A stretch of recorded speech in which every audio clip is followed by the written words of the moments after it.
Olá pessoal, tudo bem? Sejam bem-vindos ao nosso terceiro vídeo aqui no nosso canal Caos Canônico. Cá estamos nós aqui para novamente explicar um tópico ou relacionar ou dar foco em alguma parte importante de pesquisa nesse nosso trabalho sobre a filosofia da ciência.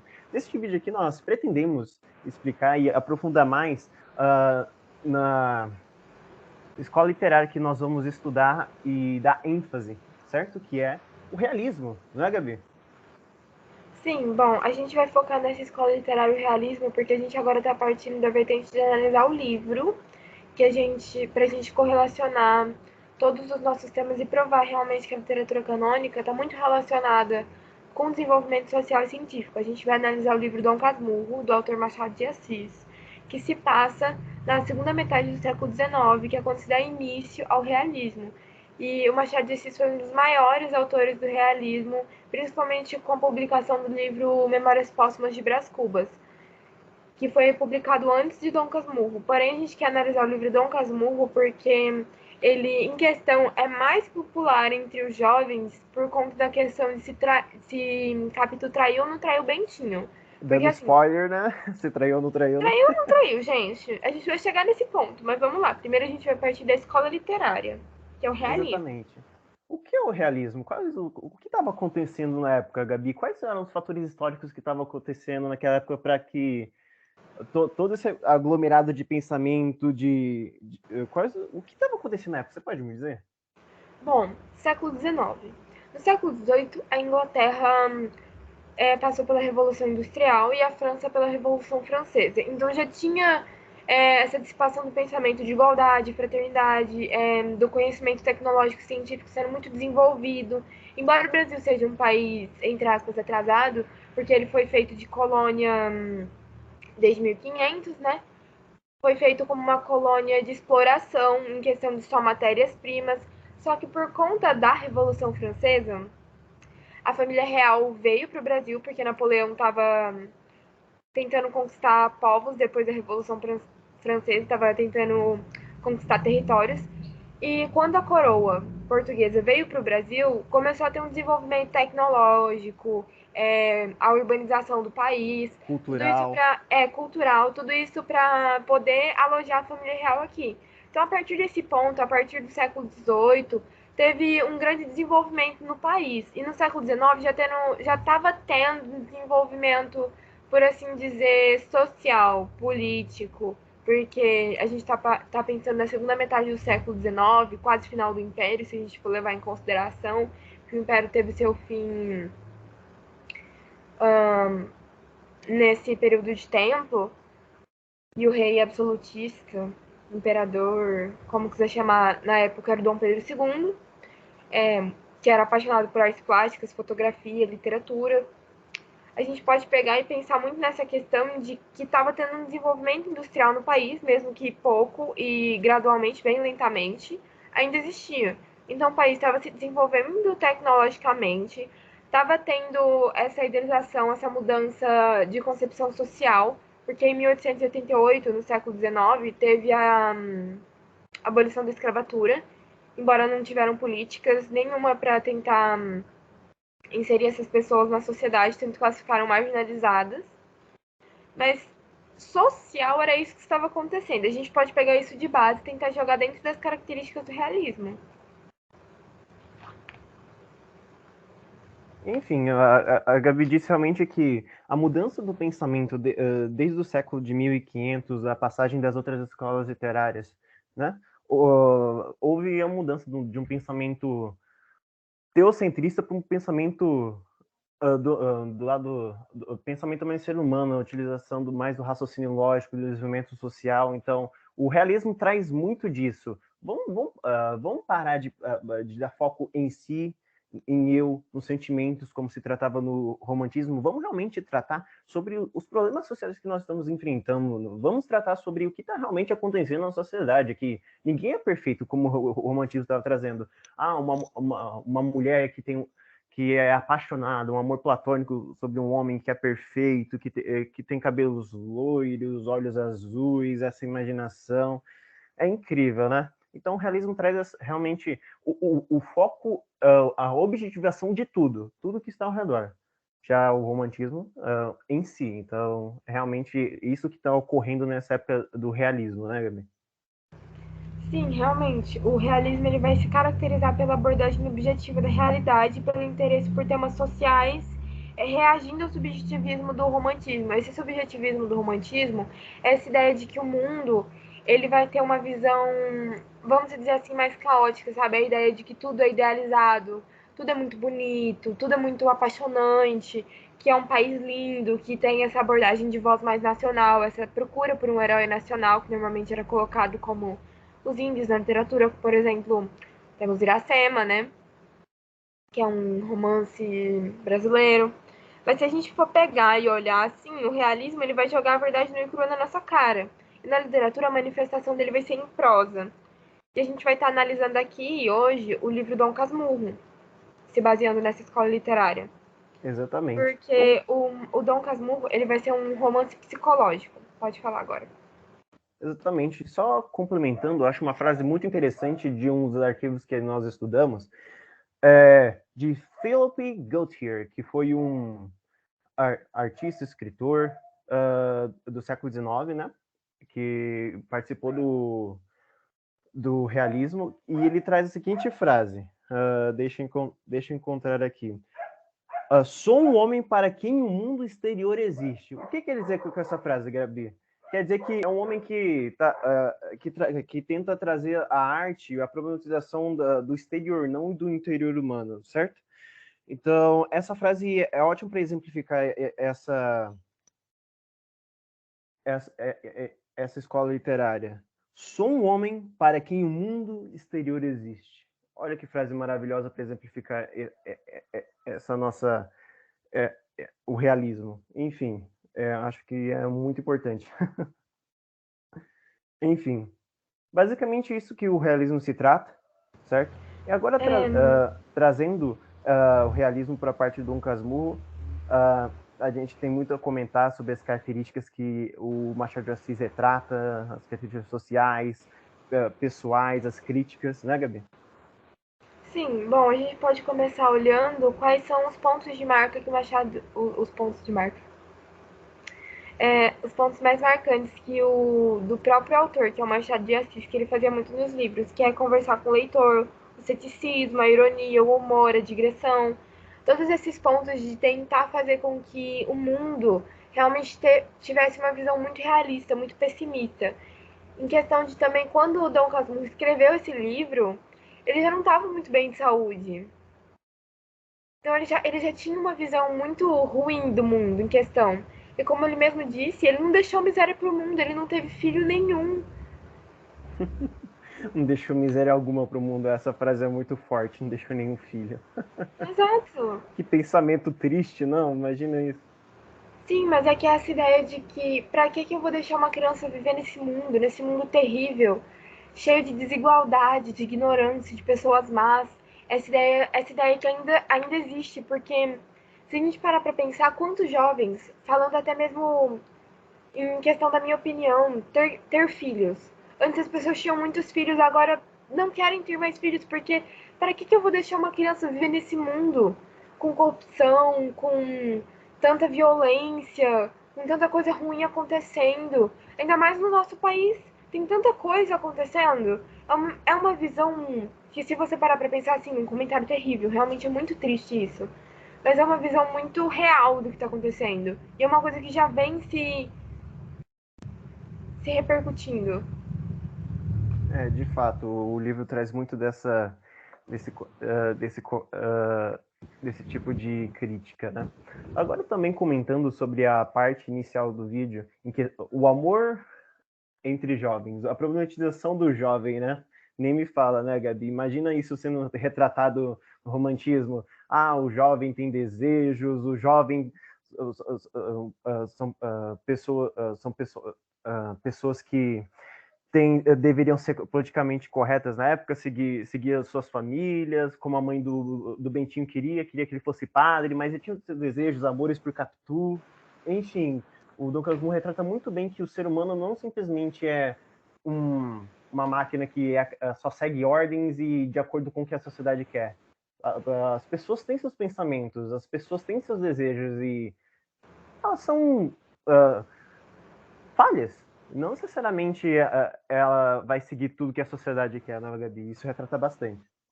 Exatamente, essa ideia de que não só o homem, mas todas as pessoas, as mulheres, os homens, todos, são corruptíveis. Talvez não pelo amor. Nesse caso, no livro se trata em questão da Capitu ter feito Bentinho ser muito vulnerável em questão a ela, por uma paixão tão forte, tão carnal, um desejo tão físico e íntimo dele, que fez com que ele desistisse de cumprir uma promessa que a mãe dele fez. Que ele mentisse, que José Dias tivesse que passar uma fofoca para Dona Glória só para o menino ir, porque realmente a coisa estava se alastrando demais, essa concepção da época, principalmente da mulher, a questão ainda no século XIX, a mulher ter que ser muito retraída socialmente, essa ideia de que ela tinha que ser uma mulher serena, calma, moça de família, que eu não me lembro se ainda tinham os dotes no século XIX, de quando casava, o homem recebia um dote por ter casado com a mulher. Eu não me lembro se tinha isso no Brasil da época. Mas, assim, essa ideia de que a mulher ela tinha que ser tão restrita a um papel social, não ter voz, tudo isso, a Capitu, ela quebra esse estigma. Porque naquela época já estava tendo uma mudança de pensamento. A Capitu, ela era uma mulher com um olhar de cigana oblíqua, segundo José Dias. Ela era uma mulher, ela era como um furacão. Ela passava, ela fazia, virava mentinho dos pés à cabeça. E não era uma visão de época assim da mulher, porque as mulheres, elas eram elas eram uma mulher de papel de submissão ao homem, sabe? Mulheres respeitosas e sérias, elas se vestiam formalmente, com os cabelos presos, com poucos adornos, sem maquiagem, como a Dona Glória descrita, toda vestida de preto, com poucos adornos. Capitu foi uma quebra. Ela vestia vestido de chita, saía correndo. Ela beijou o Bentinho quando eles tinham 15 anos. Na época isso Imagina era um isso, absurdo. Isso era um absurdo na um época. traje. Um traje. Essa concepção de que as mulheres agora elas tinham uma visão muito maior no realismo, não só como uma submissão ao homem, sabe? A mulher como um ser muito maior. Essa ideia do romance realista, do romance psicológico, mexe muito com a gente porque realmente coloca um ponto como, entre aspas, o amor vai se desenvolver no coração de um jovem. Essa ideia de que a paixão é tão forte, tão concentrada, que a pessoa chega a fazer ele perder as estribeiras. É assim, fantástico. Esse livro ele mostra muito isso. Mostra realmente o ponto real de como o amor se desenvolvia na época, de como tinha que ser, as regras sociais tinham que ser descritas. É fantástico. Realmente, é muito, muito interessante. Como nós comentamos no último vídeo, o Machado de Assis simplesmente sentava em praças e começava a observar a sociedade, como ela realmente funcionava, quais eram as características das pessoas para ele retratar no livro. E deve ser incrível perceber que realmente naquela época tudo isso existiu, não é meramente fictício, algo inventado, mas tudo foi trazido da realidade para um livro que, querendo ou não, muitas vezes traz esse tema para a atualidade, que ainda muitas coisas que não se resolveram, né, Gabi? Exatamente, como você disse, a literatura realista ela vai deixar de ser uma mera distração e vai passar a se preocupar com a crítica a instituições como a Igreja Católica, como Bentinho, ele deixa o seminário só por conta de um amor, e aí ele se torna advogado. E a hipocrisia burguesa, principalmente a crítica à burguesia, porque assim, Bentinho e Capitu eram de famílias burguesas da época, se a gente for parar para olhar. E essa questão de ser tratada com tanta clareza, com tanta objetividade, essa crítica social, principalmente ao casamento burguês, esse livro faz uma crítica muito grande a isso, a manter as aparências, a realmente não importar isso, a um ponto de que ele tentou matar o próprio filho, a própria mulher e desistiu. Essa concepção do pensamento dele se desenvolver de tal forma, dele duvidar até mesmo de si mesmo e colocar dúvidas em cima de outras pessoas. E a gente pode pegar também o ponto de vista, que é todo o livro é todo retratado por Bentinho. A gente não tem nem noção dos pensamentos de Capitu, de Ezequiel, que é o filho de Capitu com Bentinho, nem a visão do Escobar, nem da Sancha, que é a esposa do Escobar, nem da Dona Glória. É só uma visão do Bentinho. Então, tem uma ótica muito específica durante todo o livro. Essa concepção do pensamento do homem, da época, sobre o casamento dele, sobre ter que manter tudo isso, sobre ele ter se apaixonado, ser traído pelo melhor amigo e pela esposa, impossibilidade, que não é nem retratada, é uma questão que se repercutiu a tal ponto de que até hoje a gente ainda não sabe qual é a verdade. Não tem nem como perguntar pro Machado de Assis. É meio complicado, né? Tem muitas pessoas que dizem que traiu, tem muitas pessoas que dizem que não traiu. A gente tá aqui para retratar que, de fato, essa questão é importante de ser discutida, mas nós não vamos trazer nossas opiniões pessoais em relação a se traiu ou não aqui, né? Fique por sua conta e leia um livro para tirar essas próprias conclusões. Exatamente. Até porque, se fosse para eu dar minha opinião, assim, é realmente o que eu tenho em questão do livro é uma teoria. Eu vou dar exemplo de uma teoria da minha irmã, por exemplo. Ela tem a teoria de que Bentinho percebeu que Capitu e Escobar estavam muito próximos. Ele se sentiu um pouco afeiçoado a Sancha, porque tem um capítulo do livro que ele fica observando muito a Sancha, tendo desejos por ela, e ele se sente muito mal por isso. Supondo que Bentinho tenha ficado com Sancha e Capitu descobriu e traiu ele com Escobar. É um ponto de vista do livro. Dá para fazer essa analogia.